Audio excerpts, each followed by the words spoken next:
लोग प्रार्थना करने लगते हैं कि परमेश्वर अगर तेरी इच्छा है तो ये पूरी होए, और अगर तेरी इच्छा ये नहीं है तो ये पूरी ना होए।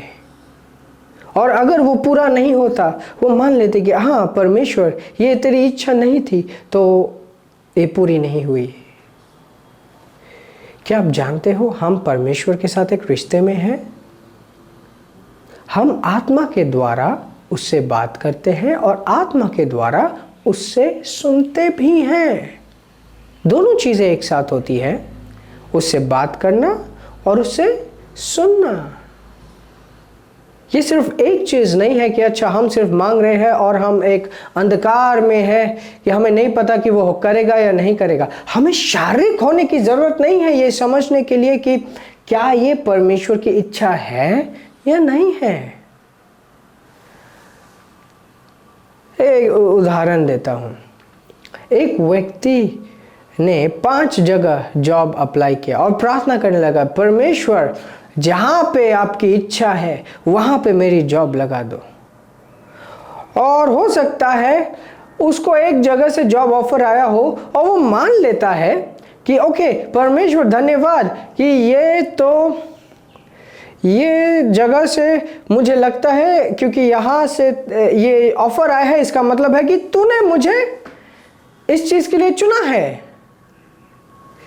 आप जान रहे हैं क्या हो रहा है? ये आप परमेश्वर की इच्छा के अनुसार प्रार्थना नहीं कर रहे, अपनी इच्छा के अनुसार प्रार्थना कर रहे हैं। क्योंकि परमेश्वर ने तो ऐसा नहीं कहा कि हमें ऐसे प्रार्थना करना कि जो तेरी इच्छा हो वो हो जाए। इनफैक्ट फर्स्ट प्लेस में परमेश्वर ने तो आपको कहा भी नहीं था कि आपको 5 जगह जॉब एप्लीकेशन सबमिट करना है। वाकई में अगर आप सुनना चाहते हैं वचन से देखें, फास्टिंग करके प्रार्थना करें। अगर आपको समझ नहीं आता, आपके ऊपर जिसको परमेश्वर ने नियुक्त किया है आपके पास्टर को, उनके पास जाके डिस्कस करें। वो अपने आत्मिक परिपक्वता के वजह से परमेश्वर को सुन पाएंगे, समझ पाएंगे, आपको एक प्रॉपर डिसीजन दे पाएंगे। बहुत बार ऐसा हुआ है कि एक व्यक्ति सोचता है कि ओके परमेश्वर ने मुझे ये जॉब दिया है, और उनके जो पति या उनकी पत्नी कहती कि हाँ यस ये तो बहुत सुंदर है, तो परमेश्वर ने निश्चित दिया होगा। और जब वो व्यक्ति उस जॉब में जाते हैं उनका जीवन बदल जाता है। ऊपर उठने के बजाय वो परमेश्वर से दूर हो जाते हैं। और जब वो परमेश्वर से दूर हो जाते हैं उनकी अवस्था पहले से भी बदतर हो जाती है। प्रॉब्लम ये हुआ कि उन्होंने अपने इच्छा के अनुसार मान लिया कि अच्छा ये परमेश्वर ने दिया है। उन्होंने ये जो आत्मिक जीवन है इसका कभी इस्तेमाल ही नहीं किया। उन्होंने आत्मिक जीवन ही नहीं जिया। Praise God. परमेश्वर सदैव हमसे बात करता है और परमेश्वर की आवाज़ को सुनने के लिए हमें शारीरिक बनने की ज़रूरत नहीं है।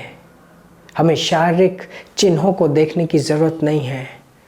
हम आत्मा के द्वारा और उसके वचन के द्वारा जान सकते हैं कि परमेश्वर क्या हमसे कह रहा है, क्या हमसे बोल रहा है। Praise God. और सबसे पहली इच्छा है कि आप उसके सामने भिखारी की तरह जाने से इनकार करें। उसने हमें अपना वचन दिया है, उसने हमें अपना नाम दिया है। प्रभु यीशु मसीह का नाम उसने हमें दिया है। उसने बोला कि मेरे नाम से तुमने अभी तक कुछ नहीं मांगा, तुम मांगो और ये हो जाएगा। Praise God. उसका वचन हमारे लिए एक आईना है कि मसीह में हम कौन हैं। उसका वचन हमें दिखाता है कि वाकई में मसीह में हमारे लिए क्या है। वो कहता है कि उसने हमें हर एक आत्मिक आशीष से आशीषित किया है। Praise God. अब इससे थोड़ा सा मैं आगे जाऊंगा और मत्ती की पुस्तक से कुछ मैं पढ़ूंगा। मत्ती की पुस्तक 17 अध्याय, और ये वो समय है जब एक व्यक्ति यीशु के मीटिंग में आया था और अपने बच्चे को लेकर, और उसके चेले उसे चंगाई नहीं दे पाए। और फिर वो यीशु के पास आया और यीशु ने उस बच्चे को चंगा कर दिया। और फिर विश्वास से उसके चेले, प्रभु यीशु मसीह के चेले अकेले में आए और कहने लगे, हे प्रभु, हम इसको चंगा क्यों नहीं कर पाए। हम पढ़ेंगे मत्ती का 17th chapter verse 20 से, And Jesus said unto them, Because of your unbelief, for verily I say unto you, if ye have faith as a grain of mustard seed, ye shall say unto this mountain, Remove hence to yonder place, and it shall remove, and nothing shall be impossible unto you. Praise God. ये कहता है कि तुम्हारे अविश्वास के कारण तुम इसको चंगा नहीं कर पाए, परंतु मैं कहता हूं कि अगर तुम्हारे पास राई के दाने जैसा भी विश्वास हो, तुम इस पर्वत को कहोगे यहाँ से उखड़ के कहीं और चले जाए, तो वैसा ही होगा। Praise God.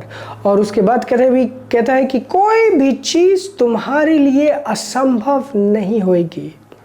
कोई भी चीज़ तुम्हारे लिए असंभव नहीं होगी। वाव, ये कह रहे कि कोई भी चीज़ तुम्हारे लिए असंभव नहीं रहेगा। तुम कुछ भी कर सकते हो, कोई भी चीज़ तुम्हारे लिए असंभव नहीं रहेगा। वाव, इसको ज़रा हम ध्यान से देखेंगे। सबसे पहले एक बात देखते हैं, ये कहते हैं कि राई के दाने जैसा विश्वास। विश्वास मतलब ये नहीं कि आपने मान लिया कि ये होगा, ये विश्वास नहीं होता। विश्वास वो होता है कि परमेश्वर का वचन को आपने माना। राई के दाने जैसा विश्वास का अर्थ है, अगर आपको थोड़ा सा भी वचन का ज्ञान है और उस वचन को आप पकड़ते हो, अगर आपके पास परमेश्वर के द्वारा बोला गया कुछ भी है और उसे आप पकड़ते हो, तो आप इस पर्वत को कह सकते हो कि यहाँ से उखड़ और कहीं और चले जा। Praise God. बाइबल हमें दिखाती है कि कुछ भी जो परमेश्वर से जन्मता है वो इस पृथ्वी के ऊपर विजय प्राप्त करता है, और हमारे लिए वो कुछ भी जो है वो है हमारा विश्वास। जो चीज़ परमेश्वर से जन्मी हुई है, जो चीज़ परमेश्वर के वचन से जन्मी हुई है, और वो वचन परमेश्वर से जन्मी हुई है। Praise God, praise God. अब दूसरी बात ये कहते हैं कि पर्वत का क्या अर्थ है। पर्वत को आप देखे हैं, वो बहुत बड़ा विशाल होता है, सामने होता है। पर्वत को हिलाना असंभव है। पर्वत का अर्थ है वो विपरीत परिस्थितियां जो आपके सामने उस पहाड़ जैसी है। आपको लग रहा है कि ये तो हो ही नहीं सकता, ये तो संभव ही नहीं है कि मैं इस परेशानी से निकल जाऊं, ये परेशानी मेरे जीवन से हट जाए, ये तो संभव ही नहीं है। और वो कहता है कि पर्वत से बोलना है, पर्वत से बोलना है, पर्वत से बात करना है। मतलब उस विपरीत परिस्थिति को कमांड देना है, उस विपरीत परिस्थिति को, उस मुश्किल को, उस चुनौती को आपको आदेश देना है। Praise God, praise God. For example, एक प्रॉब्लम है आपके सामने, चाहे वो शारीरिक हो या पृथ्वी की वो सिस्टम का कुछ प्रॉब्लम हो, कुछ एक प्रॉब्लम हो। आप कहते हो कि यीशु के नाम में ये प्रॉब्लम मेरे जीवन से निकल जाए। यीशु के नाम में प्रॉब्लम, मैं तुझे कमांड करता हूं, मेरे जीवन से हट जाए। ये बहुत ही अलग तरीका है, परंतु ये विश्वास का बेसिक्स है। फॉर एग्जाम्पल, एक व्यक्ति 10 साल से रो रो कर प्रार्थना कर रहा है, परमेश्वर मेरे जीवन से इस प्रॉब्लम को निकाल दे। वो अपने इच्छा के अनुसार प्रार्थना कर रहा है, परंतु जब उसे समझ और ज्ञान मिलेगा, वो कहेगा धन्यवाद परमेश्वर, तूने मुझे प्रभु यीशु मसीह का नाम दिया है और इस नाम के साथ मैं आदेश देता हूं कि ये प्रॉब्लम मेरे जीवन से निकल जाए। आप देख रहे हो दोनों में अंतर। एक आप अपने हिसाब से प्रार्थना करने की कोशिश कर रहे हो और एक आप उसके वचन के अनुसार, प्रभु यीशु मसीह ने जो हमें कहा है उसके अनुसार आप करने की कोशिश कर रहे हो। सारी चीज़ें आत्मिक होती हैं और उसका प्रकाश, उसका शैडो मतलब उसका परछाई शारीरिक दिखाई देता है। Praise God. ये आत्मिक चीज़ें हैं जो प्रॉब्लम्स की तरह शरीर में, शारीरिक स्तर में, वास्तविक स्तर में दिखाई देनी शुरू होती है। Praise God, praise God. बहुत बार किसी चीज़ के पीछे शैतान का हाथ होता है जो रोकता है आपको, जो चीज़ें होने से रोकती है। इनफैक्ट वचन ये स्पष्ट करता है कि हमारी लड़ाई हाड़ मांस की नहीं है, परंतु वो अंधकार की ताकतों के खिलाफ है। हमारी लड़ाई हाड़ मांस की नहीं है। एक व्यक्ति 10 जगह फोन कर रहा है, सिफारिश लगवा रहा है अपने कार्य को करवाने के लिए।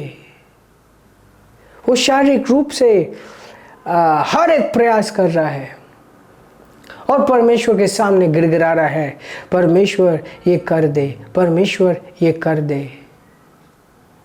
हो सकता है कि क्योंकि आप मसीह में शिशु हो और उसका अनुग्रह आपके लिए हो और इसलिए एक बार, 2 बार, 3 बार और कई बार हो सकता है आपके जीवन में समाधान इस तरीके से आ जाए कि आप गिड़गिड़ा रहे हो और परमेश्वर वो कर देता है, होने देता है। परंतु परमेश्वर का एक्सपेक्टेशन है कि आप उसके परिपक्व संतान की तरह इस जीवन में जीना सीखें, विश्वास के साथ जीना सीखें। Praise God.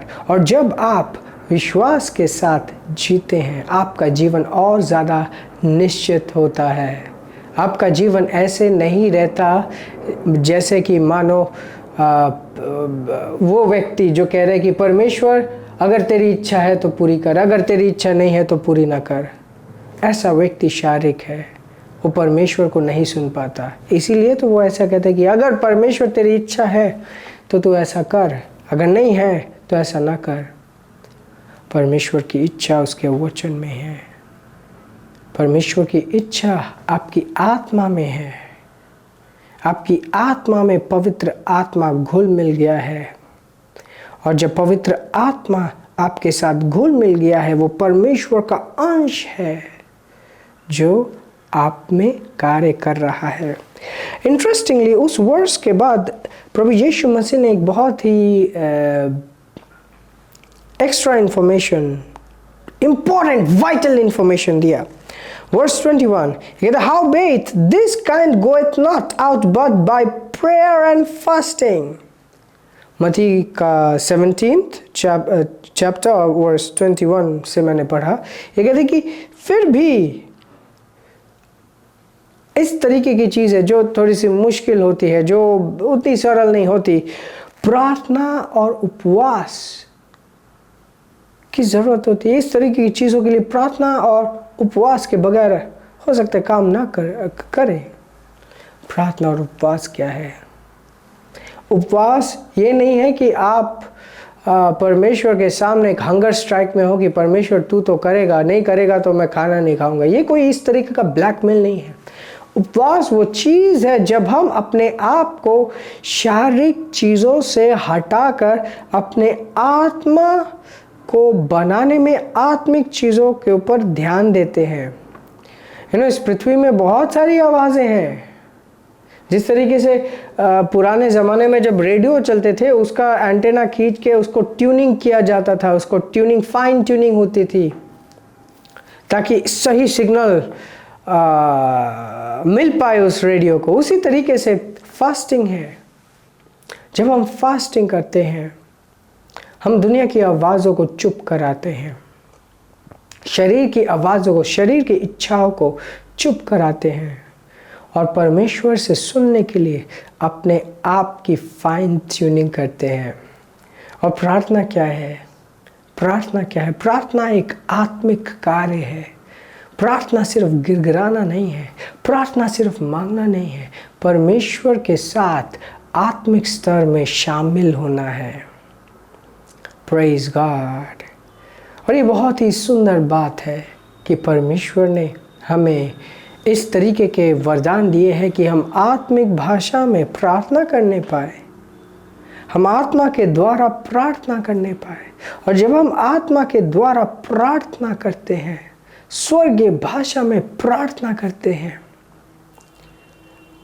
हमारे दिमाग को नहीं पता होता कि किस चीज़ की ज़रूरत है, परंतु हमारी आत्मा जो पवित्र आत्मा के साथ घुल मिल चुकी है, वो सटीक विषयों में प्रार्थना करती है।